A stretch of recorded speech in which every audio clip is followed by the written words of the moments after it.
자, 그러면 오늘 본격적으로 계시록 말씀 묵상하도록 하겠습니다. 오늘은 2장의 7교회 중에 4가지 교회의 말씀을 나누도록 하겠는데요. 지난주에 간단히 언급드린 것처럼 7교회라는 것이 아시아의 지역교회만을 얘기하는 게 아니라 우리의 인생 시간 동안에 나올 수밖에 없는 교회의 모든 모습이라고 생각하시면 좋을 것 같고요. 안타깝게도 그 교회의 모든 모습은 십자가의 신앙 고백 외에는 다른 게 없음을 우리가 명심해야 될 것 같아요. 십자가의 신앙 고백이라는 것은 간단하게 얘기하면은 내 안에 나의 의지로 하나님을 믿을 수 있을 만한 게 없음을 고백하는 걸 십자가 신앙 고백이라고 표현을 합니다. 그래서 우리가 특히 신약 성경 말씀을 듣고 느낄 때 우리 안에 우리의 지적인 능력과 감성과 이성으로는 하나님의 새로운 것과 하나님의 영적인 것에 도달할 수 없음을 고백해야 되는 것이고, 그 고백이 우리의 모든 인생의 시간 동안에 계속해서 치열하게 일어나줘야 되는 것이 바로 예배의 본질이다. 이거를 설명을 드렸었는데요. 그런 의미에서 우리가 말하는 그 7교회라는 것은 바로 우리의 인생 속에서 나타날 수밖에 없는 십자가의 신앙 고백을 내포하고 있습니다. 그렇기 때문에 이제 오늘 말씀도 예전에도 늘 좀 생소한 부분들이 있으실 수는 있지만 오늘 묵상하게 될 부분에서 조금 더 생소하게 혹은 기존에 들으셨던 것과 조금 다른 결로 나올 수밖에 없는 해석들이 있습니다. 그런데 이거는 제가 자의적으로 해석하는 부분이 결코 아니고 십자가 신앙 고백이라는 측면에서 필연적으로 나올 수밖에 없는 고백이다. 이거를 조금은 집중해 주시고 묵상하는 시간을 갖도록 하겠습니다. 자, 첫 번째로 이제 제가 이 유인물에는 이 해설 적어놨고요. 이 해설보다는 이제 말씀 위주로 조금 보실 거기 때문에 오늘은 이 성경 말씀을 더 주의 깊게 봐주시면 좋겠습니다. 2장 1절부터 시작을 해보겠습니다. 에베소 교회의 사자에게 편지하기를. 자, 여기 말씀도 잠깐 언급을 드릴게요. 요거 이제 원문을 잠깐 보여드리면 토 앙게로 토에스 에베토에스 에클레시아스거든요. 그리고 이제 그라포인데 이 무슨 뜻이냐면은 그 에베소 교회한테 편지하라는 얘기가 아니라요. 엄밀히 말하면 에베소 교회에게 전달하는 이에게 편지하라는 뜻이 더 정확합니다. 한글 번역은 에베소 교회의 사자에게 편지하라. 사자라고 표현해서 이거를 천사, 사자 이렇게 많이 사용하는데 본래의 영적인 의미는 앙겔로스는 전달한다. 말씀을 움직이는 어떤 흐름, 이거를 뜻하고 있기 때문에 에베소 교회의 사자, 전달자한테 편지를 한다라고 볼 수 있겠고요. 에베소 교회라는 것은 바로 우리의 인생의 한 측면을 말하는 거예요. 그러니까 에베소 교회가 구원이 됐냐 안 됐냐 이런 여부를 아니라 에베소 교회는 우리 인생의 한 국면이고요. 이 에베소 교회를 말씀으로 일깨워 준다라는 의미를 에베소 교회의 사자에게 편지한다라고 번역을 한 겁니다. 이렇게 이해를 해주셔야 돼요. 그러니까 에베소 교회한테 편지를 했다라는 게 본질적 뜻이 아니라 교회, 여기서 말하는 교회라는 것은 우리 인생의 한 덩어리를 얘기하는 거고요. 이 인생의 한 국면이 어떻게 말씀의 흐름에 의해서 기록되어지고 변화하는지를 고백하라는 게 바로 에베소 교회의 사자에게 편지한다라고 이해를 해주시면 되겠습니다. 그러니까 이게 첫 출발점이고 모든 7교회가 그렇게 나와요. 네, 왜냐하면 서머너 교회의 사자에게, 버가모 교회의 사자에게, 이 사자가 말씀 전달체 앙겔로스입니다. 그리고 2절을 볼게요. 너가 너의 행위와 수고와 인내를 알고 악한 자를 용납치 않고 자칭 사도라 하되 아닌 자들을 시험하여 그 거짓을 드러낸 것. 그리고 3절도 연결해 보면 참고 내 이름을 위하여 견디고 게으르지 않았던 것을 나는 오이다스, 안다, 이렇게 표현을 하고 시작을 합니다. 근데 이제 우리가 십자가 신앙 고백이라고 제가 말씀을 드렸을 때 에베소 교회하고요, 에베소 교회에 흐르는 말씀이 있는데요, 여기서 사도 요한이 볼 때 에베소 교회는 완성된 교회의 모습이 결코 아니고 우리가 인생 중에 하나님 없음을 고백하게 되는 필연적 장소를 얘기하는 겁니다. 그러니까 공간 장소가 아니라 우리 인생의 상태예요. 우리 인생의 상태에서 뭐가 나타나냐면은 종교적인 의지가 나타나는데, 그 종교적인 의지가 어떻게 나타나냐면은 바로 행위, 수고, 인내로 나타난다는 걸 우리가 주목할 필요가 있어요. 이게 무슨 뜻이냐면은 행위와 수고와 인내를 안다라고 얘기했을 때 이 뉘앙스를 우리는 표면적으로 들으면 너의 행위와 수고와 인내를 내가 알고 있다, 모르지 않는다, 칭찬하고 긍정적으로 수용하는 것처럼 보이거든요. 그런데 그게 아니라 에베소 교회라고 얘기하고 있는 이 교회는 행위와 수고와 인내를 통해서 사실상 자기는 악하지 않고 자기 밖에 있는 것들은 악하다라고 얘기해서 정죄하고 단죄하려는 종교성을 갖고 있는 모습을 끄집어낸다라는 거예요. 그러니까 이 일곱 교회의 모습 앞에서 우리가 좀 처절해질 수밖에 없는 게 세상보다는 낫다라고 생각할 수 있겠죠. 그러니까 세속에 빠져 있는 상태보다는 분명히 그렇습니다만 지금 우리가 이 말씀의 본질적인 세계로 들어올 수 있으려면은 하나의 관문이 뭐냐 하면은 하나님을 우상으로 섬기고 거기에 모시고 거기에 안정감을 누리고 거기에 평안을 누리려고 하는 그 우상 숭배의 껍질을 깨뜨리고 벗겨내야 되는 거예요. 그게 계시록의 존재 의미입니다. 계시록이라는 아포칼립스가 벗겨낸다라는 뜻이거든요. 진리라는 것도 벗겨낸다. 그러니까 이 종교적 껍데기를 벗겨내는 지금 시간이 2장과 3장의 시간인 것이고요. 그 2장과 3장의 말씀 속에서 행위, 수고, 인내, 악한 자를 용납지 않은 것은 안타깝게도 자기 안에 둘러싸여 있는, 이거를 쉽게 말해서 율법에 의해서 하나님의 거룩한 것과 하나님의 깊이에 집중하지 않고 타인을 단죄하고 심판하는 게 익숙해져 있는 모습을 보여주고 있다는 거예요. 왜 그러냐면은 2절과 3절을 이렇게 얘기하고 난 다음에 4절을 시작을 하는 게 이렇게 시작합니다. 알라 에코 카타수, 요 구문만 직역을 해드리면 오히려 너는 나를 완전히 거스린 것을 소유하고 있구나, 요렇게 직역을 해볼 수가 있어요. 나를 반대하는 것을 가지고 있다. 그러니까 4절이 여기 보시면 그러나로 돼 있지만 직역을 해보면 오히려 너는 책망할 것이 있다라고 얘기하고 있지만 이 번역은 의역이고요. 카타수라는 건 나와 대적하고 있는 것을 에코, 소유하고 있구나라고 얘기를 하는 거예요.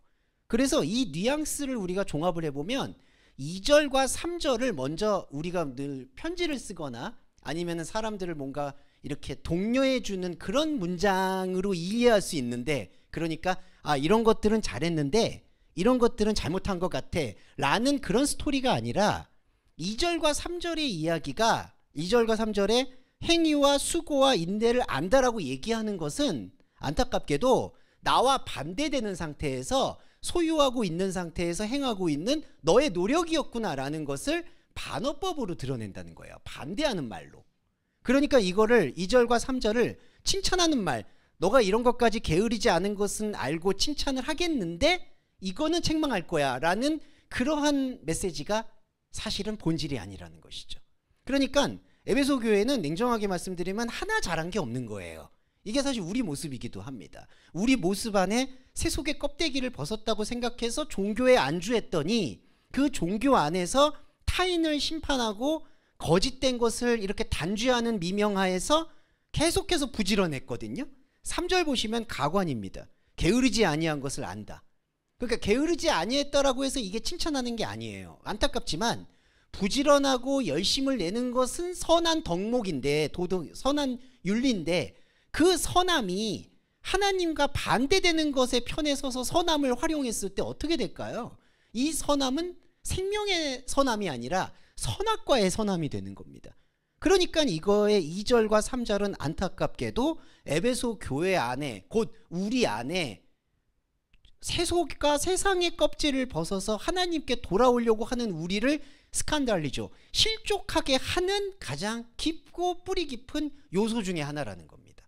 그리고 여기서 오해하지 마셔야 되는 건 다시 세상에 돌아가려는 그런 충동을 아예 버리셔야 돼요. 지금 이 요한계시록에서의 말씀의 집중은 그런 어떤 세속세계로 다시 돌아가자, 이럴 거면 종교를 왜 믿었냐, 이런 논리와 이런, 죄송한 말인데, 수준을 얘기하는 게 아니라 와서 가장 정교한 것을 끄집어내는 과정이라고 생각을 해주셔야 됩니다. 그래서 2절과 3절은 오히려 이게 책망인 거예요. 그러니까 우리들의 부지런함과 우리들의 행위와 수고와 인내가 하나님과 반대되는 것의 그 기반 위에서, 그 바탕 위에서 세워졌다면 하나님의 바탕 위에서 세워진 게 아니기 때문에 이게 모두 선악과적인 상태에서의 선함이라는 겁니다. 그래서 이게 안타까운 거죠. 그래서 이 안타까운 사실을 드러내는 게 뭐냐? 4절에 처음 사랑을 버렸다라고 얘기를 합니다. 아가펜 수 프로텐. 근데 여기서 이제 이걸 해석을 이제 시작을 해볼게요. 처음 사랑은요, 처음 하나님을 믿었을 때의 순수한 마음을 얘기하는 것과 거리가 좀 멀다고 봐야 됩니다. 왜냐하면 이때 처음 사랑이다라고 했을 때 사랑이라는 거는 하나님의 이름이거든요. 하나님의 이름이라고 얘기했을 때 우리가 느껴야 되는 거는 요한일서에서도 하나님은 사랑이시다라고 얘기했는데, 하나님이 사랑이시다라고 나한테 다가왔을 때 우리가 처음에 받게 되는 영적인 충돌은 필연적으로 내가 구상하고 있던 사랑의 모습과 다르게 찾아온다는 것을 우리가 인정을 해야 돼요. 우리가 생각하는 사랑이라는 거는 우리한테 주어져 있는 이 몸과 혼으로 학습되어 있는 사랑이 가장 큽니다. 그런데 냉정히 말씀드리면 이 학습되어 있는 사랑도 순기능은 하겠지만, 이 학습되어 있는 사랑이, 모든 감정이 하나님의 흐름과 무관한 상태에서 계속해서 흐르고 있었다면 이 학습된 아가페는 하나님이 볼 때 아가페가 아닌 거예요. 사랑이 아닌 거예요. 그리고 오히려 사람의 학습되지 않았던 원초적인 생명의 말씀을 듣게 되면 그 원초적인 생명의 말씀은 우리한테 너무나 낯설고 생소하게 받아들일 수밖에 없는 속성을 갖고 있는 게 바로 하나님 사랑입니다. 그런데 우리의 미혹은 하나님이 사랑이시다라고 딱 들었을 때에는 먼저 이 문장 앞에서 우리의 선입견은 내가 지금까지 봤을 때 가장 좋았던 기억들, 가장 좋았던 사랑의 추억들을 가지고 하나님과 동일시하는 거예요. 아, 하나님은 나한테 이렇게 해주실 분, 하나님은 때로는 나를 징계하고 책찍질하지만 결국엔 이렇게 하실 분, 자기가 구상하는 스토리가 있다는 거예요. 그런데 그 사랑은 우상이에요. 하나님이 사랑이시다라는 건요, 영의 관점에서 보면은, 혼의 관점에서 보면은 철저히 무색무취하다라고 얘기할 수도 있습니다. 왜냐하면은 영적 감각이 우리가 희박했었던 것이니까. 그러니까 우리가 그 영적 감각에 대한 부분에 눈을 뜨라고 체근하는 게 바로 4절에 처음 사랑을 버렸다라고 얘기를 하는 거예요.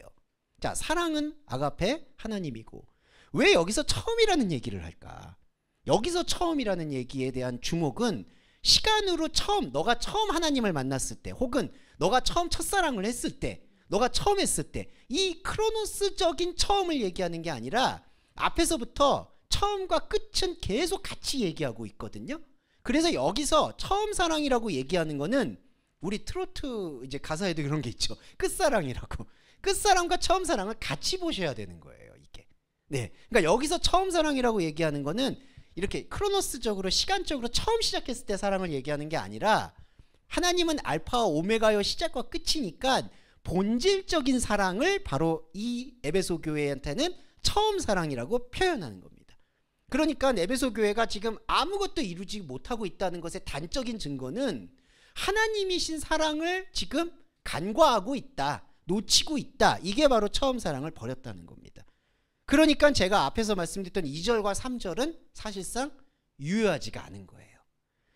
단 유효해지는 건 이거죠. 자, 게으르지 않았을 때는 습관이 생기잖아요. 몸의 습관. 그 몸의 습관이 나중에 하나님의 처음 사랑을 만나게 됐을 때 유용하게 쓰일 수는 있겠죠. 처음 사랑이신 말씀을 듣고 볼 때 앞에서 그런 어떤 정교한 예배적 습관을 갖고 있으니까. 그런데 아이러니하게도 이 2절과 3절에 느끼는 이 게으르지 않는다라는 이 부지런함이 안타깝게 이상하게도 선악과의 충동과 잘 묶여요. 왜냐하면 게으르지 않을 때요, 이게 중요한데요, 게으르지 않아야겠죠. 하지만 잘 들어주시면, 우리가 게으르지 않는다라는 이 명제가 하나님이 없을 때 어떻게 쌓아가냐면요, 목표 지향주의로 쌓아가게 되는 거예요. 그러니까 내가 게으르지 않아야지, 오늘도 일어나서 정복해야지, 오늘도 일어나서 뭘 해야지. 자, 이 모든 사이클이요, 하나님과 등을 돌린 채 쌓아가면요, 좋은 습관이 되는 게 아니라 나중에는 다 뽑아내야 될 독소가 될 수가 있을 가능성이 아주 농후합니다. 그래서 우리가 종교적인 것이 덫이 될 수 있다는 것, 예수님이 왜 세속주의에 빠져있는 사두개인이나 헤롯당원 대신 바리새인들을 그렇게 잡았는지를 잘 보시면, 이 바리새적인 자기 열심과 자기 부지런함이 발목을 가장 크게 잡는 거예요. 그거에 대해서는 제가 간과할 수 없어서 말씀을 드렸고요. 그리고 5절에 보시면 그러므로 어디서 떨어진 것을 생각하고 회개하여 처음 행위를 가져라. 이거는 약간 어려운데 말씀을 좀 드릴게요. 어디서 떨어져 있는지를 기억해라고 얘기를 해요. 그런데 중요한 거는 어디서 떨어졌다라고 얘기하는 거에 대한 뉘앙스를 잘 묵상해 주셔야 됩니다. 그리스도의 자리는요, 온전하게 서 있다가 떨어지는 게 아니에요. 자, 그리스도의 말씀의 자리는 영적인 자리이기 때문에 영적인 자리는 실족하거나 움직이거나 타락하는 게 없어요. 하나님의 영의 약속은 변개되지 않습니다. 변질되지 않아요. 그 자리는 떨어지는 게 아니에요. 그러면 여기서 사도 요한이 하나님 말씀을 빌려서 얘기하고 있는 어디서부터 떨어졌는지를 기억해라는 거는 너가 어디서부터 떨어질 거라는 불안을 갖고 있었는지를 확인해라. 욥기를 보시면요, 욥기에서 알게 모르게 막 제사를 짓잖아요. 내가 알게 모르게 지었던 죄를 위해서 제사를 짓죠. 그러다가 하나님하고 사단이 대화를 나눠버리죠. 그리고 스스로 실족하죠. 이게 뭐냐 하면은 욥기가 스스로 자신이 느끼는 종교적인 움직임이 불안을 낳고 그 불안이 사망을 낳는 행동을 적나라하게 보여주고 있는 게 바로 욥기 말씀이에요. 마찬가지로 어디서부터 떨어져 있는지를 생각하라는 거는 너가 어디서부터 내가 이렇게 믿다가 구원 못 받으면 어떡하지? 내가 이러다가 실족하면 어떡하지? 라고 생각했던 그 지점이 어딘지를 생각하라는 거예요. 그 지점이 어딜까요? 바로 하나님의 본질의 말씀과 맞닿지 않았을 때의 모든 생각이 바로 떨어질 것에 대한 불안입니다. 네, 그러니까 실패에 대한 불안이겠죠. 근데 여기서 실패는 그냥 세상적인 실패를 얘기하는 게 아니라 내가 의식하지도 못한 사이에 나는 종교와 하나님을 내가 구원받으려고, 내가 어디서 떨어지지 않으려고 발버둥 치는 가운데 붙잡았던 우상이었다는 거예요. 그게 바로 어디서 떨어져 있는지를 생각하라는 것이고 회개하라는 뜻입니다. 그러니까 회개는 거꾸로 얘기하면 내가 하나님을 잘 믿었다가 처음 사랑을 잃어버려서 꼬꾸라졌어. 그거를 다시 회복해야 돼 라고 되돌이표를 하는 게 아니라 나는 왜 하나님을 떨어질 것을 두려워서 하나님을 믿으려고 했던 걸까? 왜 말씀을 그렇게 봤던 걸까? 그 말씀은 무엇이었을까? 그거를 처음부터 다시 읽는 행위, 그러니까 말씀을 다시 읽는 행위가 바로 메타노선, 회개하는 거예요. 그러니까 회개는요, 내가 이렇게 잘 지내고 있었다가 하나님 잘못 믿어서, 아니면 내가 게을러서 떨어졌다? 내가 떨어졌으니까 그때 다시로 회개하는 것, 돌아가야지, 이런 후회를 얘기하는 게 결코 아닙니다. 하나님의 약속은 떨어지는 게 없어요.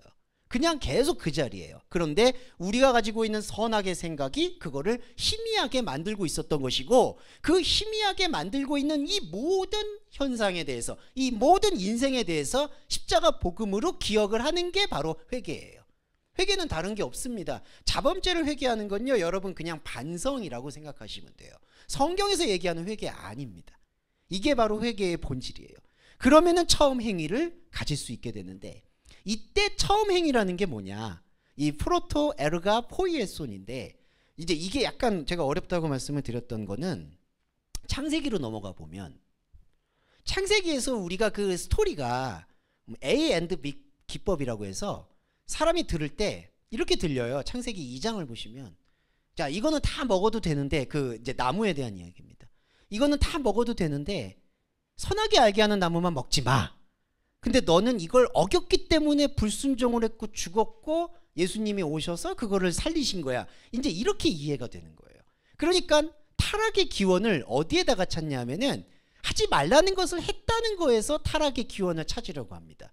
그런데 타락의 기원은 뭐냐 하면은 하지 말라는 거를 했기 때문이 아니라 마땅히 해야 하는 걸 하지 않았을 때 나타나는 현상에 대해서 마음껏 받아들였다는 거예요. 무슨 얘기냐면은 하나님이 이건 다 먹어도 되는데 이걸 먹지 마. 그런데 이걸 다 누릴 수 있었는데 하나님의 명령을 어기고 이건 먹었기 때문에 불순종했다가 아니라, 이거 다 해도 된다라는 의미가 아니라 이걸 반드시 해야 된다는 의미였다는 거예요. 아담을 하나님께서 동산으로 데리고 가시고 그 동산에서 생명을 보게 하셨습니다. 그리고 한글 번역의 아쉬움은 동산 나무는 막 다 먹어도 좋대 이런 식으로 처리가 됐는데, 그게 아니라 하나님이 아담인 나를 데리고 가서 하나님의 자리 동산 안에서 생명을 반드시 먹으라고 명령을 하셨던 거예요. 하나님의 명령은 선악을 알게 하는 나무를 먹지 말라는 명령이 우선이 아니라 그 내 안에 있는 영적 동산에 있는 생명을 반드시 먹어야 된다. 그렇지 않으면 선악의 나무가 너 안으로 필연적으로 들어올 것이고 그거를 먹을 수밖에 없게 된다라는 것을 돌려서 선악이 알게 하는 나무를 먹지 말라고 얘기를 하시는 거예요. 그게 이제 히브리 문장의 기법인 거예요. 그러니까 A의 상황, A의 명령을 수행하지 않았을 때 나타나게 되는 것은 B다. 동산 중앙에 있는 나무를 반드시 먹어라. 그렇지 않으면 선악을 선택할 수밖에 없을 것이다. 이게 인간의 타락의 기원인 거예요. 그래서 여기 보시면 처음 행위를 가지라. 이 뜻은 무엇이냐? 이게 바로 이제 원행함이라는 건데, 원래 하나님께서는 당신의 약속 속에서 저와 여러분을, 이거를 이제 사도 바울은 창세전이라고 표현을 하죠. 그러니까 만물 창세전을 얘기하는 게 아니라 하나님 시간과 하나님 의지를 창세전이라고 얘기해요. 창세전에 저와 여러분에게 영적인 자리를 마련하시고 그 영적인 자리에 생명을 두신 거예요. 이게 하나님의 언약이에요. 베리트예요. 그런데 이제 이거는 우리가 말씀을 깨닫고 나니까 이게 하나님 언약이었구나 아는데, 말씀의 세계가 보이지 않을 때 이건 완전히 죽어 있는 거예요. 전적으로 죽어 있는 겁니다. 이건 뭐 우리의 의지나 생각으로 깨우는 게 아닌 거예요. 그렇지만 하나님 약속에서는 그게 전적으로 살아 있었던 거죠. 자, 이거를 깨우는 게 뭐죠? 바로 예수 그리스도의 십자가가 깨우는 거예요. 십자가는 우리의 모든 행위로 종교를 추구했더니 결국에는 하나님 아들 못 박는 것밖에는 할 수가 없었다라는 것을 깨우치는 게 십자가 행위예요.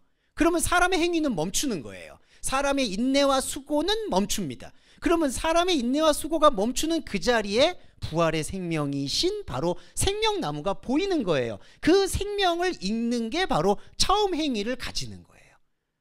이게 처음 행위입니다. 그게 원행함이고 이걸 우리가 해야 되는 거예요. 이게 헬라어로 말하면 이 의무가 오펠레마, 사랑의 빛 외에는 아무 빛도 지지 말라고 했을 때 빛이라는 단어, 빚지다, 의무, 죄, 이게 오펠레마예요. 이 오펠레마라는 우리가 생명 의무를 행하게 될 때, 이게 바로 영과 진리 안에서의 예배거든요. 그 영과 진리 안에서의 예배가 이루어질 때 그게 곧 회개고, 그러면 더 이상 구원 못 받지, 천국 못 가지 하는, 어디서부터 떨어져야 될지에 대한 그 불안이 우리 안에서 완전히 사그러들고, 그러면 처음 사랑이 저절로 회복이 되는 거예요.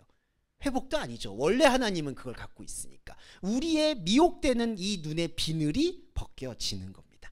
이게 바로 첫 번째 에베소 교회를 향한 묵시고, 에베소 교회한테 7절에 이 말씀을 주죠. 귀 있는 자는 성령이 교회들에게 하시는 말씀을 들어야 한다. 여기서 이긴다라고 얘기하는데 이기는 거 설명드릴게요. 이 니코스라는 단어, 이긴다라는 게요, 여기서 이제 주목해 주셔야 되는데, 자, 이긴다라고 했을 때 우리가 듣는 언어에서는 적이 있고 싸워서 이기는 걸 얘기하거든요. 자, 근데 이 그리스도론으로 말씀을 드리면, 말씀에서 말하는 니코스, 이긴다라는 거는 아예 적이 보이지 않는 상태를 이김의 상태라고 얘기합니다. 그게 중요해요. 그러니까 우리가 자꾸 뭐 사탄 마귀를 예수 그리스도의 이름으로 쫓아내서 이겼다, 죄송한데 그러한 축사나 축기를 계속하면요 마귀를 닮아가게 돼요.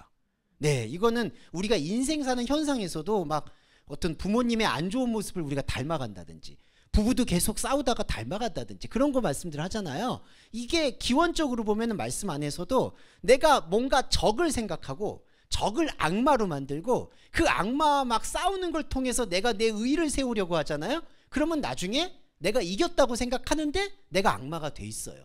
정말 죄송한 말인데 그렇게 돼요. 왜냐하면 그래서 예수님이 아주 심한 말을 했었죠. 공생애 중에 베드로한테 사탄아 내 뒤로 물러가라, 이런 얘기를 하시는 게 무슨 뜻이냐면은, 베드로가 자꾸 이해를 못하고 예수님을 왕으로 세워서 예수님을 핍박하는 것들을 다 예수님이 물리칠 수 있다라고 믿고 메시아라고 생각을 하는 거예요. 근데 그게 메시아가 뭐죠? 다른 세속적인 잡신들을 다 물리치고 하나님만 높아진다라는 유대교적 신관이에요, 이게. 그러니까 여러 가지 귀신들을 다 압도하고 귀신들 다 쫓아내고 마귀 몰아내고 멸전시켜서 하나님의 이름을 영광 돌린다. 그 하나님이 마귀가 되는 거예요. 이긴다라는 얘기의 가장 중요성은 누군가 싸워야 된다라는 것이 사라지는 상태. 말씀은요 여러분 그렇게 묵상을 하셔야 되는 거예요. 아, 이 영적인 스트러글이나 영적인 환란이나 이런 부분은 내가 내 안에서 하나님 없는 걸 쌓아왔던 것들이 허물어지는 과정의 고난이지 밖에서 나한테 침투하고 밖에서 핍박을 해가지고 받는 게 아니라는 겁니다. 용어를 분리하셔야 돼요. 밖에서 되는 걸 핍박이라기보다는 그냥 고통이라고 보셔야 되고요. 인생살이 중에 느끼는 건 진짜 고난, 성경에서 말하는 고난, 순교, 영적인 그 지진 이런 것들은 내 안에서 하나님 없이 쌓아왔던 토성들이 허물어질 때 감당하기 힘들어서 어려워지는 상황을 지진 고난이라고 얘기를 해야 된다는 거예요. 그래서 이김입니다. 이걸 꼭 명심해 주셔야 돼요. 안 그러면은 성경의 모든 흐름들이 예수님이나 하나님 힘입어서 예수의 이름으로 쫓아나. 그래서 나는 하나님을 통해서 이겼다. 그런데 여러분 그 마음속에 뭐가 남아있죠? 대상에 대한 미움만 남습니다. 사실 용서했다고 얘기해도요, 죄송한 말인데 그 용서도요, 이 대상으로 싸워서 내가 하나님이 나를 이기게 해주셨어.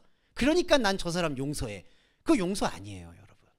예, 그건 대상이 여전히 남아있는 거예요. 아, 나는 지금 용서했지만 하나님은 심판해 주실 거야. 뭐 하나님 어떻게 해 주실 거야. 죄송한 말인데 그거는 그냥 세상 가서 해결하시는 거고요. 에이 나쁜 놈 이렇게 하시고, 법적으로 하실 거면 하시고, 아니면 법적으로 힘들면 그냥 내가 털어낼래. 그거를 하나님 말씀과 섞을 필요가 없다는 거예요. 세상에서 벌어질 수밖에 없는 그런 관계적인 일은 그쪽이고요. 하나님과 느낄 때 이김은 아예 이게 안 보이는 거예요. 여러분 마귀가 안 보여야지 이기는 거예요. 예, 이기는 자가 바로 그거고, 그 다음에 말씀드릴 때 생명나무를 먹게 하리라. 이게 제가 아까 말씀드렸던 에베소 교회의 처음 행위와 연결이 되는 겁니다. 생명나무를, 그러니까 여기서 이걸 특별히 언급하는 이유가 있는 거죠. 처음 행위를 가져라. 이게 바로 하나님의 선악과를 먹지 말아라, 예수님의 피로 다시 돌아와라, 이 얘기를 하는 맥락이 본질이 아니라, 처음 행위는 생명나무를 먹는 행위고, 그 생명나무를 먹는 행위는 바로 우리 안에 원래 존재하고 있는 처음 사랑의 자리였다. 이거를 회복하는 거죠.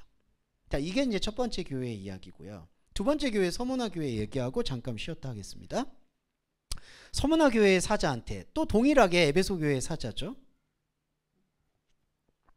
이 서문화 교회가 이게 저기 안타까운 교회예요. 이 안타깝다라는 표현은 어떤 표현이냐면은 정말 이게 종교적으로는 정말 치열하게 싸우고 있는 교회인데 이 껍질을 벗지 못하고 있는 교회의 전형을 또 말하고 있는 겁니다. 에베소 교회도 마찬가지지만 서문화 교회도 더해요.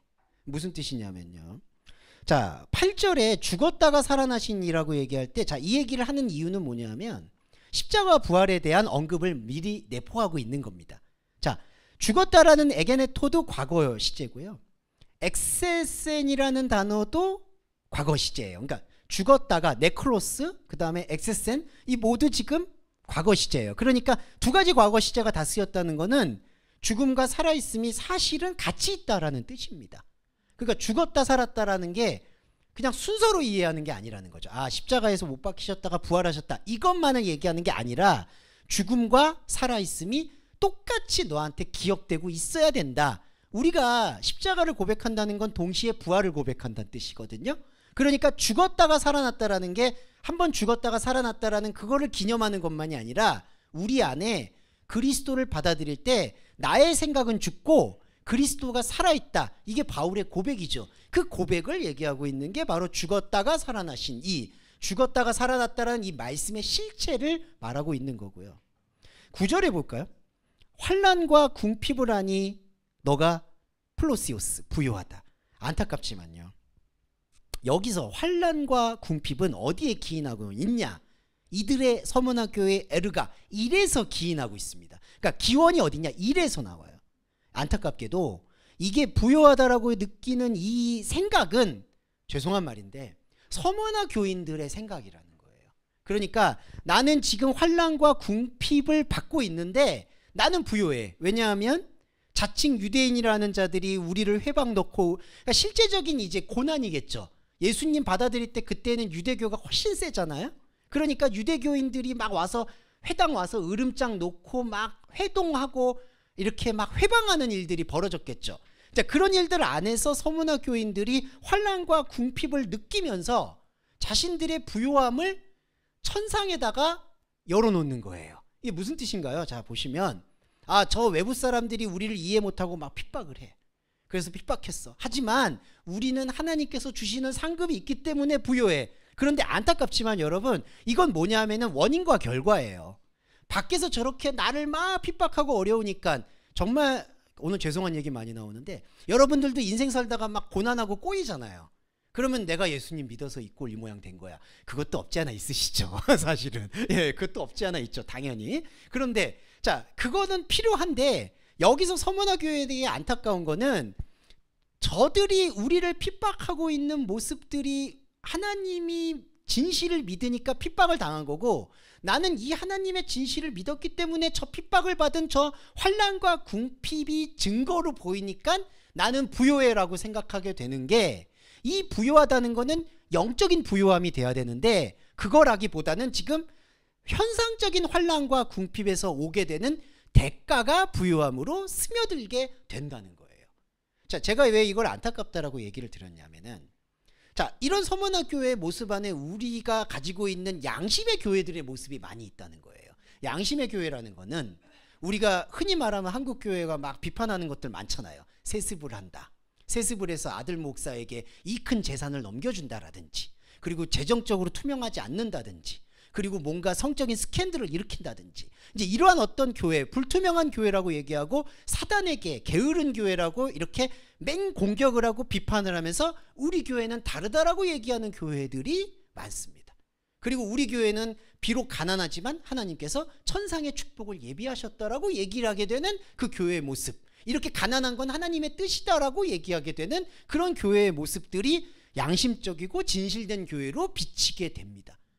그런데 그게 지금 요한계시록의 말씀에서 보면은 조롱하고 위약하는 게 절대로 아니라, 그거를, 그 가난을 하나님이 주시는 어떤 축복의 증거, 나는 양심적으로 저들과 다르고 깨끗했기 때문에 부요함을 주셨다, 영적인 부요함을 주셨다라고 그거를 위로로 삼는 순간 이 말씀은 안 보이는 거예요. 여기서 말하고 있는 건요, 여기 보시면 실상은 유대인이 아니라 사단의 회라고 얘기합니다. 시나고게 톤 사타나스. 자, 이거 뉘앙스를 좀 말씀을 드릴게요. 실상은 유대인이 아니요 사단의 회라고 얘기하는 거는, 회라는 게 뭐냐면 회당이란 뜻이기도 하고요, 모여 있다라는 뜻인데, 이 모여 있다라는 것 안에 서문화 교인들은 빠져 있고 저들만 들어가 있는 거냐? 그게 아니라는 거예요. 제가 아까도 말씀드렸지만 대적하고 상대를 이렇게 비판하고 심판하는 가운데 자기도 거기에 동화가 되듯이, 여기 말하고 있는 사단의 회 안에 자기도 모르게 이 회당 안에 자기가 들어가 버린 거예요. 싸우든 동조하든. 여러분, 아까 이긴다라는 게 뭐였냐면은 이 관계성을 뛰어넘어서 말씀의 중심으로 들어오는 게 이기는 거거든요. 그런데 지금 서문화 교인들은 나를 핍박하는 사람들로 인해서 환난과 궁핍이 있지만 나는 부요해라고 생각하는 요 범위가 진짜 안타깝지만 사단의 회가 돼버렸다는 거죠. 그러니까 사단을 계속 쫓아내려고 하는데 이 시나고그, 사단의 회 안으로 들어가 버리는 거예요. 이게 바로 서문화 교회의 맹점입니다. 맹점이라고 말씀드릴 수 있어요. 그래서 10절에 보시면, 너는 멜레이스, 오고 있는 파스카, 고난을 메포본, 두려워하지 말아라. 자, 요거 말씀을 묵상을 드릴게요. 이게 이제 중요한 묵상이라 요건 하고 가야 됩니다. 장자받을 고난이라는 게, 자, 9절에서 환난과 궁핍을 안다. 그러니까 지금도 환난과 궁핍인데 장차 더 큰 고난이 올 거다. 그래서 이거를 어떤 식으로 해석을 많이 하냐면, 역사적으로 네로 황제가 있었죠. 로마에. 네로 황제가 기독교인 집들 불태우고 막 광기에 사로잡혀서 막 핍박할 거다. 그런 장차 고난으로 해석하는 경우가 있습니다. 하지만 여러분, 그런 외부적인 고난은 2000년 시간 동안에 수도 없이 많았어요. 꼭 네로 황제만 있는 게 아니죠. 지금도 있죠. 외부적인 것. 지금 여기서 얘기하는 거는 외부적인 걸 얘기하는 게 아니에요. 오고 있는 고난이라는 건요, 영적인 고난을 얘기하는 겁니다. 영적인 고난이 뭐죠? 말씀으로 인해서 생명 중심으로 들어갈 때 나타나는 나의 혼적인 생각과 하나님의 영적인 생각과의 투쟁사예요. 네, 이게 영적인 투쟁이에요. 그래서 사도 바울이 우리의 씨름은 혈과 육에 관한 것이 아니요 정사와 어둠의 영에 대한 거라는 거예요. 이것도 어둠이 무슨 마귀가 이렇게 막 무슨 기운처럼 스며들어서, 그게 혈과 육이라는 거죠. 그러니까 여러분, 축사 기도할 때 혈과 육을 쓰지 뭘 써요. 막 핏발 올려가지고 기도하다가 막 쓰러지기도 하잖아요. 예, 이게 혈과 육인 거예요. 혈과 육으로 마귀를 대하려는 엑소시즘이 혈과 육인 거고, 영과 진리와 어둠의 영이라는 거는 하나님의 말씀에 대해서 비늘이 가려져 있는 걸 벗기는 게 바로 영적인 고난이에요. 장차 오는 고난은 영적인 고난이고, 두려워 말라는 건요, 이 두렵다는 뜻이 현상적인 뜻만 내포한 게 아니라 현상으로 대라하고 있는 그 마음, 아까 제가 불안 말씀드렸죠, 에베소 교회. 그 불안의 상태를 포버스라고 얘기하는 거예요. 그러니까 두려워 말라는 거는 그냥 감정적으로 장차 보는 고난은 있을 거야, 하지만 나를 잘 믿을 거기 때문에 두려워 마, 이런 말씀을 드리는 게 아니라 장차 오고 있는 고난, 영적인 고난에 대해서 구절에서 생각하는 환난과 궁핍의 고난으로 생각하지 말아라, 현상의 차원으로 취급하지 말라는 뜻이 바로 두려워 말라는 뜻의 본질인 거예요. 그러니까 감정적으로 앞으로 현상적으로 고난이 올 텐데 두려워 마라, 이게 아니라요, 두려워 말라는 뜻은 이 고난을 제대로 보라는 뜻이에요. 장차 오는 고난은 바로 영적인 고난입니다. 그런데 요 해석은 좀 어렵지만 계속 할게요. 한글 번역은 너희 가운데서 몇 사람을 마귀가 옥에 던진다라고 얘기하는데, 그 뜻이 아니라 이제 요거 보시면 엑소 히몬 호 디아볼로스 에이스 필라켄, 마귀가 너희들 안에 있는 것 중에 어떤 것을 끄집어내서 감옥으로 던질 것이고, 그게 10일 동안의 환란이 될 것인데 너는 그 죽음의 순간까지 믿음으로 출생되어라, 요렇게 흐름이 가요. 한글 번역은 어떻게 되어 있죠? 몇 가운데 몇 사람을 옥에 던져 시험을 받게 하리라, 너희가 10일 동안 환란을 받으리라, 죽도록 충성하라. 말도 안 되는 해석입니다. 죽도록 충성하라. 그러면요, 진짜 구원받을 사람이 누가 있습니까? 저는 절망해요. 죽도록 충성 못하겠습니다, 솔직히. 그러니까 이런 맥락이 아니라는 거죠. 자, 이게 뭐냐 하면요, 너희 안에 있는 몇을 끄집어내서 옥에 던진다. 자, 우리는 뭐죠? 자, 너희들이라고 얘기할 때 너희들은 우리 여러분 안에 인생입니다. 인생들 안에 마귀가 끄집어낼 수 있는 건 뭐냐 하면은 마귀적인 것이에요. 그러니까 유유상종이라고 우리 안에 하나님 없는 것이에요. 하나님 없는 걸 끄집어내서 감옥으로 던지는 거예요. 이 감옥이라는 것은 하나님이 볼 땐 감옥인데 사람이 볼 때는 편안한 곳, 그러니까 하나님의 말씀과 상관없이 안주할 수 있는 것, 안정할 수 있는 곳. 그러니까 이 항고들한테도 갚지 못하면 거기서 못 나온다, 옥에서 못 나온다, 그런 의미하고 연동해서 보셔야 돼요. 마귀가 우리 안에서 만만한 것, 마귀가 닮아 있는 것, 그게 뭐죠? 우리 안에 하나님 없이 쌓아왔던 안정감이에요. 습관이에요. 그걸 가지고 안정감 있게 또 감옥에 던지는 거예요. 10일의 환란은 뭐냐면요, 하나님이 주시는 환란도 아니고 마귀가 하는 환란도 아니고 스스로 갇혀있는 감옥을 얘기하는 겁니다. 이게 바로 마음의 감옥이에요. 영적 감옥입니다. 그러니까 영에 대해서는 눈을 안 뜨고 자기가 만들어 놓은 그 우상의 감옥 안에서 스스로 안정감을 얻는 거예요. 그런데 여러분, 결과적으로 생각해 보시면 그건 감옥이죠. 내가 안정적이다라고 생각을 했는데 세상적이든 종교적이든 안정적인 거 없습니다. 종교에서 안정 찾을 생각 하지 마셔야 돼요. 종교는 절대로 안정 안 줍니다. 그냥 희망 고문하는 것 뿐이에요. 말씀 십자가 복음으로 보면 냉정하게 드러나요. 이게 종교는 절대로 안정을 못 줍니다. 우리가 믿는 거나 우리가 나오는 거는 사실은 종교의 움직임이지만 종교의 껍데기를 벗겨낸 상태예요. 우리가 믿는 건 종교가 아닐 수밖에 없어요. 아니에요. 근데 종교는 안정감이 없어요. 그래서 감옥인 거예요. 그래서 마지막으로 이 죽도록 충성하라고 얘기하고 있는 이 용법이 기노 피스토스 아르키 다나토스인데, 이게 죽음의 순간까지 너는 믿음으로 태어나고 있어라. 요걸 이렇게 이해해 주셔야 돼요.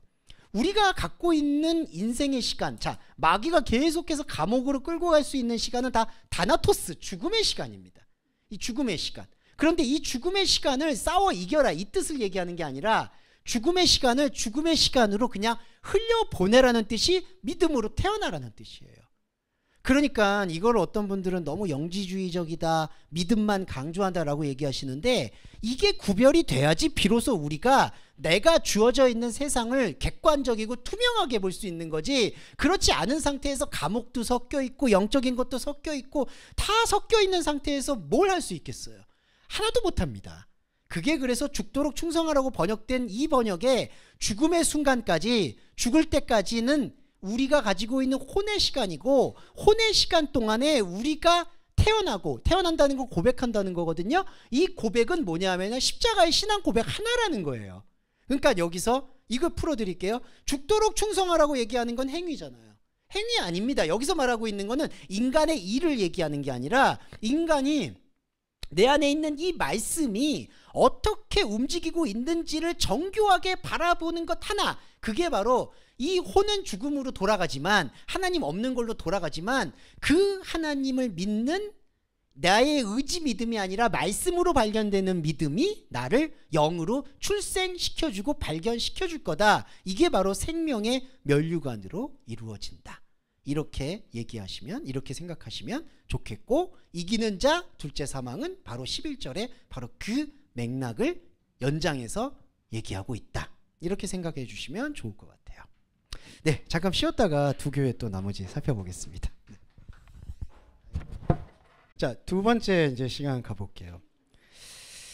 제가 아까도 좀 쉬는 시간에 잠깐 얘기 나눴지만 서문화 교회가 되게 좀 짜네요. 저는 이게 그 요한계시록의 기록자인 요한의 약간 그런 그 애틋함도 묻어 있어요. 그러니까 그 되게 안타깝지만 단호하게 얘기할 수밖에 없는 거.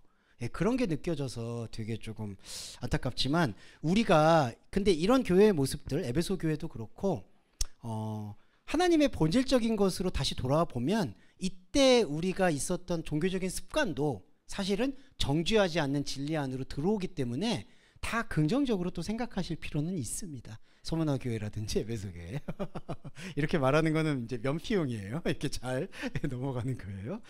아니, 워낙 세게 말을 해서 제가 이렇게 얘기하는 게 아니라 원래 요한이 이렇게 얘기를 잘 안 하는 편인데 정말 일곱 교회는 그냥 처절하다고 봐야 될 것 같아요. 자, 세 번째 교회가 또 그렇습니다. 이 버가모 교회인데요. 버가모 교회, 죄송합니다. 이 두아디아 교회, 버가모 교회 맞죠? 버가모 교회한테 13절에서는 이제 이렇게 시작을 아예 해버려요. 내가 어디 사는 것을 내가 아노니 거기는 사단의 위가 있는데, 여기 보시면 이걸 이렇게 분리해서 많이 보게 되는 경우가 있거든요. 그러니까 사단의 자리가 있는 곳에서 버가모 교회 당신들이 고통과 고난을 받고 있구나, 믿음을 저버리지 않는 줄 아는구나, 이렇게 얘기하는 것처럼 들릴 수가 있는데, 사실상 이 문장을 보시면은 더 직접적이에요. 사단의 위가 거주하고 있다, 사단의 위치가 있다.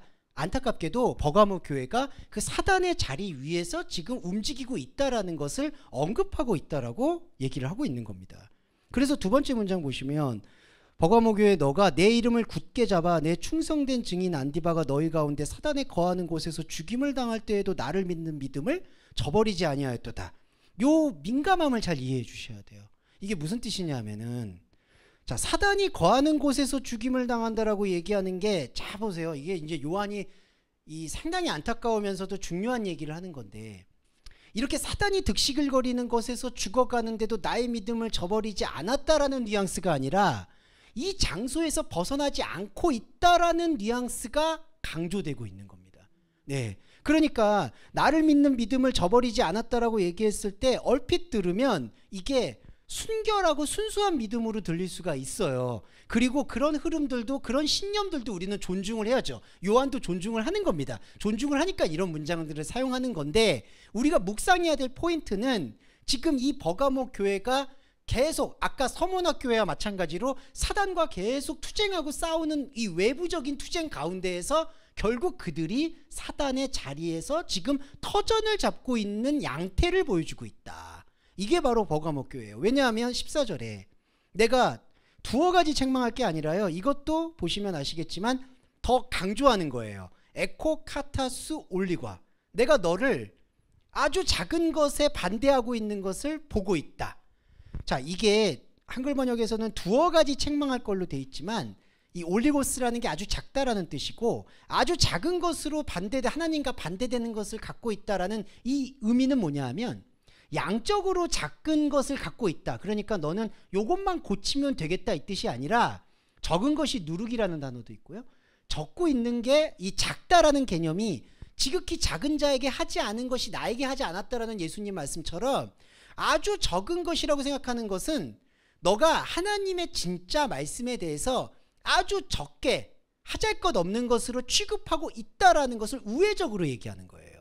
그러니까 한글 번역에서 내가 작은 것으로 두어 가지로 책망할 게 있다라는 뜻이 아니라 아주 작게 느끼고 있다, 하나님의 본질에 대해서. 그러니까 하나님의 본질에 대해서는 작게 느끼고 있으니까 하나님의 본질이 아닌 것에 대해서 눈을 뜨게 되고, 본질이 아닌 것 중에는 구약 성경의 예 중에 발람과 발락의 교훈이 있다는 거죠. 그게 바로 발람과 발락의 교훈은 하나입니다. 하나님의 이 생명 임재를 기대하지 아니하고 밖에서 하나님을 찾는 행동의 대표성이 발람과 발락의 교훈이에요. 그래서 이거는 특정 인물로 발람과 발락이 나왔지만 전체적으로는 우상을 얘기하는 거고, 그 우상이라는 거는 출애굽을 가만히 보시면 아론과 백성들이 금송아지와 은송아지 우상을 계속 섬기잖아요. 그런데 우리가 이미지적으로 보면은 이게 우상의 어떤 형물인 것처럼 티가 확 나잖아요. 금송아지다, 은송아지다.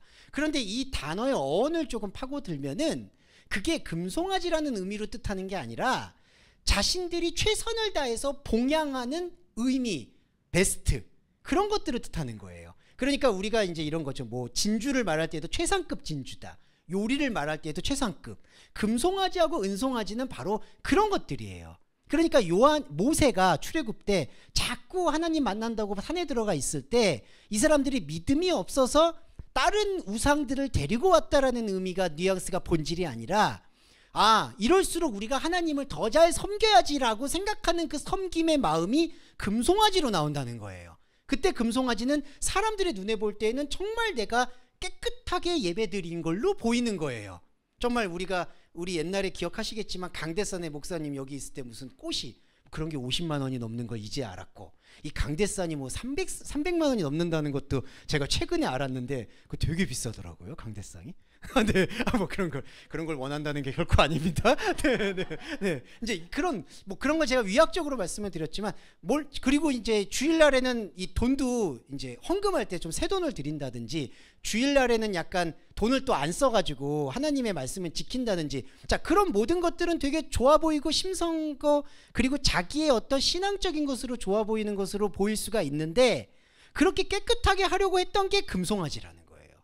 왜 금송아지가 되느냐? 그 행동들을 제가 탓하려는 게 아니라 그러한 것들이 지금 하나님의 생명에 대해서 아주 작은 것으로 취급하고 있는 그 말씀의 인식 때문에 나온다는 거죠.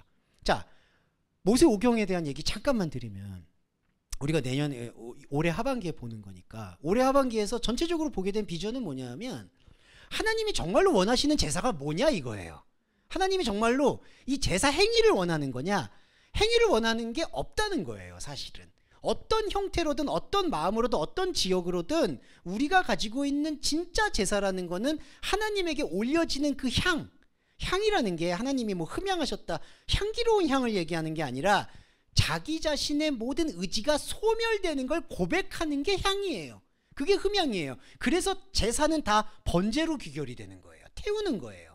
태운다는 게 바로 하나님의 의지예요. 자, 그게 바로 그런 말씀의 인식을 갖는 게 우상의 껍데기를 벗어나는 거의 유일한 길이에요. 그래서 구약 말씀은 특히 그렇게 봐야 돼요. 그게 그렇게 보지 않을 때 바로 이 발람과 발락의 교훈이 이루어지게 되는 움직임이 나타나는 거예요. 네, 이게 바로 버가모 교회의 움직임이고요. 17절 말씀 좀 드리겠습니다. 오늘 두아대학교회는 간단하게 얘기 드리고 다음 주에 또 반복해서 말씀드린 그런 시간 안배를 좀 해야 될 것 같아요. 자, 버가모 교회 잠깐 볼게요. 17절에 이기는 그에게는 내가 감추었던 만나를 두고 휜돌. 왜 굳이 만나를 감추었던 거라고 얘기를 하느냐? 만나에 대해서 출애굽을 보시면은 두 가지 잘못된 이해가 있는 거죠. 오병이어도 마찬가지고, 내가 지금 하나님을 믿고 있고 하나님을 따르고 있었더니 하나님께서 나의 삶을 책임져 주신다라는 그 생각의 만나가 있습니다. 근데 그거를 우리가 분리를 해야 돼요. 하나님이 생각하는 만나와 하나님이 생각하는 관심사는 나의 영적인 터전에 있는 것이지, 나의 외부적인 삶에 하나님이 관심을 두고 챙기시는 게 아니에요. 지난번에도 말씀을 드렸지만 오히려 그래야지 하나님이 더 삶을 챙기실 수가 있습니다. 이게 역설적인 거예요. 왜냐하면 사람이 말씀을 현상에다 배설을 해서, 내가 지금 현상적으로 하나님을 이렇게 믿고 하나님과 이런 관계성을 가지니까 하나님께서 세상과는 다른 만나를 주시는 거야 라는 그 만나의 흐름은 하나님이 말씀하시는 진짜 만나의 흐름을 오히려 가로막는다는 거예요. 그러니까 감추었던 만나입니다. 예수 그리스도와 하나님 그리고 이 출애굽 때에 감추었던 만나의 바로 그 의미는 거기에 나오는 것이고, 여기 그 흰 돌이라고 되어 있죠. 페폰 리케스예요. 자, 이게 뭐냐 하면은 빛나는 돌이라는 의미로 해석해 볼 수 있습니다. 빛나는 돌이라는 것도 잘 이해해 주시면 발견된 돌이라는 거예요. 근데 돌을 우리가 발견하지가 않죠. 이게 무슨 뜻이냐? 이 돌은 그냥 구르는 걸 말하는 거거든요. 사물을 얘기를 해요. 그러니까 빛나는 돌을 줬다라는 거는 내 눈에 띄게 되는 돌인데, 돌이 특정해서 띈다는 게 아니라 사람이 그냥 이건 돌이야. 우리 다니엘 비유 보시면은 사자굴 들어갔는데 사자가 다니엘 안 씹잖아요. 왜 안 씹냐 하면은 지난번에 한번 말씀드렸지만 피냄새를 맡아야지 씹는다는 거죠. 이 양육강식의 세계에서 피냄새가 없고 이거 돌인데 씹어요? 안 씹습니다. 그러니까 이 사자라는 양육강식과 현상의 눈에 볼 때 다니엘이 돌이 돼버렸기 때문에 안 씹는 거예요. 하나님이 무슨 결박을 줘서 가지고 무슨 판타지 영화처럼 이거를 보호해주기 때문에 안 씹는 게 아닌 거예요. 세상이 볼 때 돌이 돼버린 거예요. 이 빛나는 돌이라는 것도 세상의 눈에 버린 거예요. 건축자들의 버린 돌이 우리가 되는 거예요. 이게 바로 빛나는 돌입니다. 흰돌. 그리고 이제 중요한 게 이거예요. 버가모 교회 말씀드릴 때 가장 중요한 건데, 돌 위에 새 이름을 기록한 것이 있으니, 자, 세상의 눈에 볼 때 버린 돌 위에 새 이름이 기록했어요. 그리고 그 다음에 중요한 게 받은 자 밖에는 홀 람바노, 이거를 이해하고 받아들인 자 밖에는 그 이름을 알 사람이 없다. 자, 이 얘기는요 진주 비유하고 똑같은데, 이거를 우리가 개념 인식 때문에 계속 예배를 하는 거니까 이해해 주시고요. 우리는 만약에 진주를 값비싸다라고 해서 샀잖아요. 그러면은 이런 인식이 있는 거예요. 우리 세상, 저의 고백을 말씀드리면, 아, 이거는 진짜 진주야. 그러니까 그냥 돈으로 말씀드릴게요. 저한테 10억이 있어요. 10억이라는 건 여러분 다른 분한테도 10억이죠. 다 통용이 되는 거죠. 그래서 10억을 내가 소유했어. 아, 이건 정말 값비싼 거야. 난 이 10억을 보관하겠어. 왜냐하면 이 10억이라는 게 다른 사람이나 국가나 제도한테도 이게 통하니까 10억이. 그런데 여러분, 이 지금 버가모 교회의 교훈 중에 돌 위에 새 이름을 기록했는데 받은 사람밖에는 그 이름을 알 사람이 없다는 건요, 이게 귀하다라는 게 상대적인 귀함이 아니라는 거예요. 이거에 대해서 우리가 이 미혹을 넘어가야 되는 게, 옛날에는 나는 저 세상 사람들과 다른 게 있어. 나중에 저 사람들은 다 지옥 가고 나는 구원받아. 도식적으로 말씀드리면. 혹은 나는 정말 뛰어난 가치를 갖고 있어. 너희들은 모르지. 내가 나중에 다 갚아줄게. 앙심처럼. 그러니까 그 얘기는 다 뭐냐면요, 나의 이름은 다른 사람들도 귀한 이름으로 이해하고 있는데 하나님이 특별히 나만 주셨고 내가 그 고난을 어느 정도 통과하면 나한테 이런 기쁨을 주실 거라는 게 있다는 거예요. 그런데 영적인 자리에서 이거를 펼쳐보면요, 이 이름은 세상이라든지 종교적인 눈이 볼 때 아무 쓸모가 없다는 거예요. 여러분이 거기 안에서 이걸 복음을 대면을 하셔야 되는 거예요. 영적인 것은 정말 하나도 쓸모가 없는 거예요. 그러니까 그냥 돌이에요. 그냥 돌. 그러니까 나중에 이거를 뭐 감췄다가 나중에 천국 가니까 나는 뭐 되게 좋은 곳에서 살고 못 믿는 사람들은 막 벌거벗은 믿음하고, 이런 외부적인 생각을 싹 다 지워야 되는 거예요. 하나님과 나의 관계는요, 누가 설명해 줄 수 없어요. 믿음이라는 거는 누가 설명해 주는 게 아닙니다. 단지 여러분 안에 있는 이 믿음의 혼적인 감각을 총동원해서 십자가를 발견해서 하나님 없는 것들을 다 돌로 만들어버리고, 반대로 하나님과 함께하는 그 새 이름만 내 안에 새기고, 이게 누가 너 왜 그걸 새겼어? 이거 아무 소용없어 라는 것에 대해서 죄송한 말인데 아예 눈 귀를 닫는 행위, 영적인 깊이로 들어가는 행위, 그게 바로 버가모 교회에게 주는, 우리한테 주는 비늘이 벗겨지는 행위라는 거예요. 그러니까 이 이름은요 진짜 쓸모없습니다. 그렇게 가져가셔야 돼요. 아무 쓸모없어요. 자꾸 오늘 쓸모없다는 얘기 많이 드리는데, 근데 하나님에 대한 관계 속에서는 이게 영원한 거죠. 이게 본질이에요. 이걸 알아야 된다.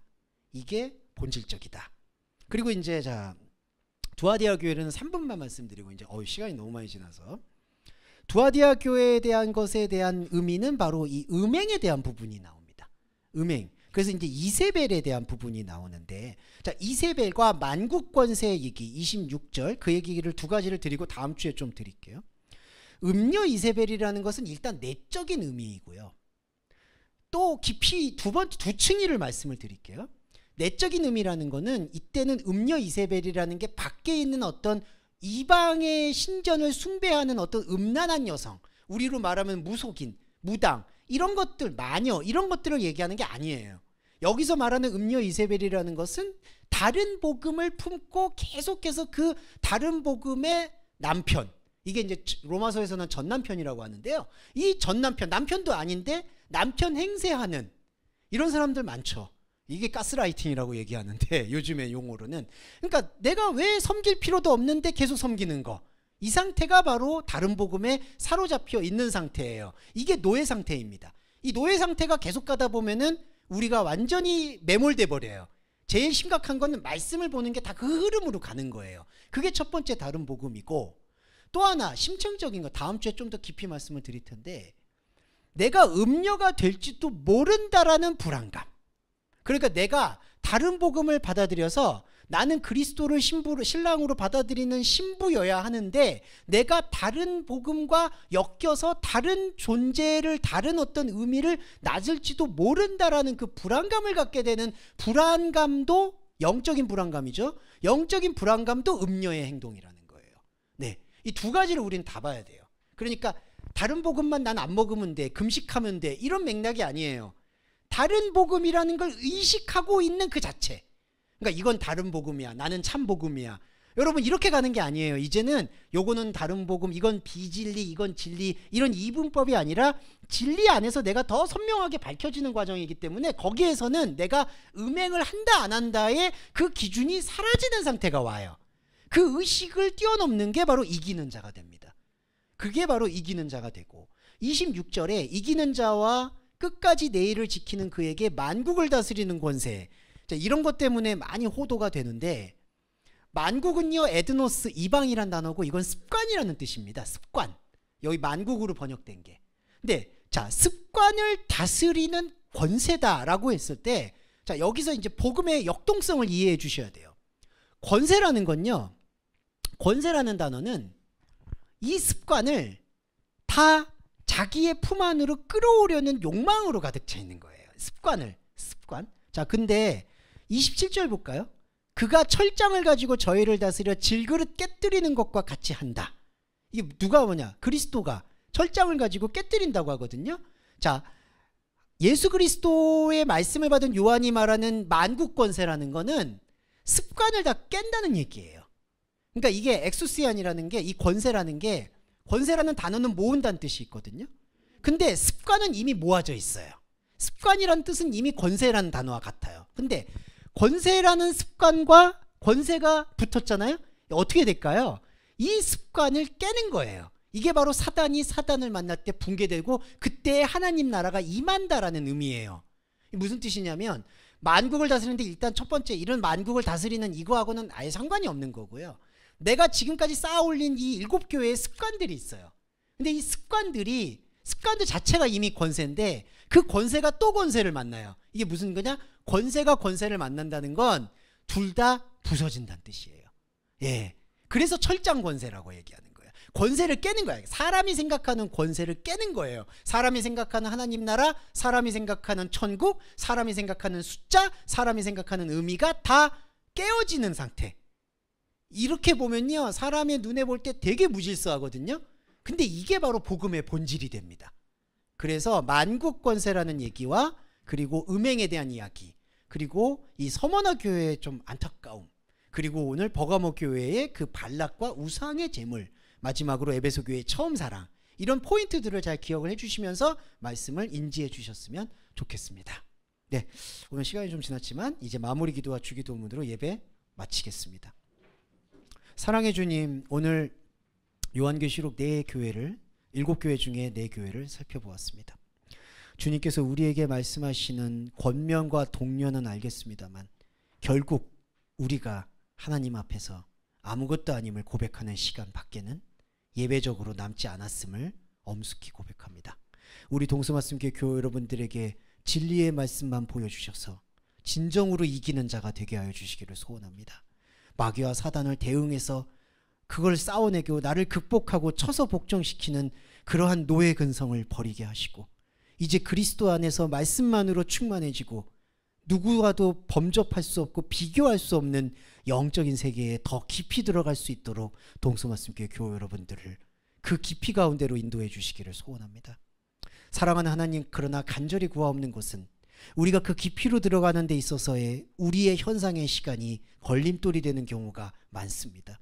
사람과의 관계에서 상처를 입거나 상처를 주게 되는 경우, 경제적인 어려움 때문에 하나님의 말씀을 더 게으르게 보게 되거나 하나님의 말씀의 진리에 대해서 눈뜨지 못하게 되거나 하나님의 말씀을 왜곡되게 받아들이는 경우, 마지막으로 저희 건강 때문에 하나님의 진리 말씀이 가로막는 경우, 이런 모든 부분들에서 당신께서 배려해 주셔서 우리를 하나님 말씀의 도상 위에 더 선명하게 세워질 수 있도록, 약속의 배려가 이루어질 수 있도록 축복해 주시기를 간절히 소원합니다.